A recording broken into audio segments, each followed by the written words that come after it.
ایک ایتھیسٹ ہے جو بہت متقی ہے، لیکن خدا اگرچہ وہ نہیں مانتا لیکن باقی تمام گناہ ہیں اس سے وہ دور رہتا ہے، ایسے شخص کا اصولی انجام کیا ہو؟ جس خالق نے اس کو پیدا کیا ہے وہ اس کے اخروی انجام کا فیصلہ بھی کر لے گا۔ میری کبھی یہ بات سمجھ میں نہیں آ سکی کہ ہم لوگوں کے اخروی انجام کا فیصلہ کرنے کے لیے کیوں بیٹھ جاتے ہیں۔ تسلی نہیں ہوتی۔ اس کائنات کا ایک پروردگار ہے، اس نے انسانوں کو پیدا کیا ہے، اس نے اپنا پیغام پہنچا دیا، اس کے اصول واضح کر دیے، ہمارا کام یہ ہے کہ وہ اصول لوگوں کو بتا دیں۔ اور وہ اصول کیا ہے؟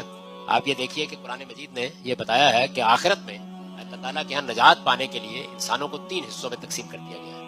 ایک وہ لوگ ہیں جن تک کسی پیغمبر کا پیغام نہیں پہنچا، کوئی دعوت نہیں پہنچی، جن کو معلوم بھی نہیں ہوا کہ کبھی خدا نے کوئی پیغمبر بھیجا تھا۔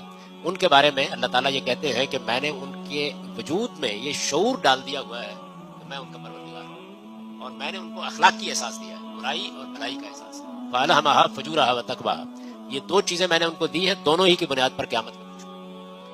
جو آدمی خدا کا انکار کرتا ہے یہ جواب اس کو دینا ہے کہ جو شعور خدا نے اس کو دیا تھا، جو شخصیت اس کو دی تھی، جو معنویت اس نے کائنات میں دیکھی، اس نے اس کائنات کا مشاہدہ کیا، اس نے انکار کیوں کیا؟ یہ جواب وہ دے گا۔ ہو سکتا ہے کہ اس موقع پر ہمیں بھی بلا لیا جائے اور ہم بھی خدا کے اور اس کے مابین یہ گفتگو سنیں، تو اگر وہ اپنا کوئی عذر پیش کرنے میں کامیاب ہو گیا تو خدا کہتا ہے کہ میں تو کھجور کے فتیلے کے برابر بھی کوئی ظلم نہیں کروں گا، اور اگر وہ کامیاب نہیں ہوتا پھر وہ جانے اور اس کا پروردگار جانے۔ دوسری کیٹیگری ان لوگوں کی ہے جن تک پیغمبروں کی دعوت پہنچ گئی ہے۔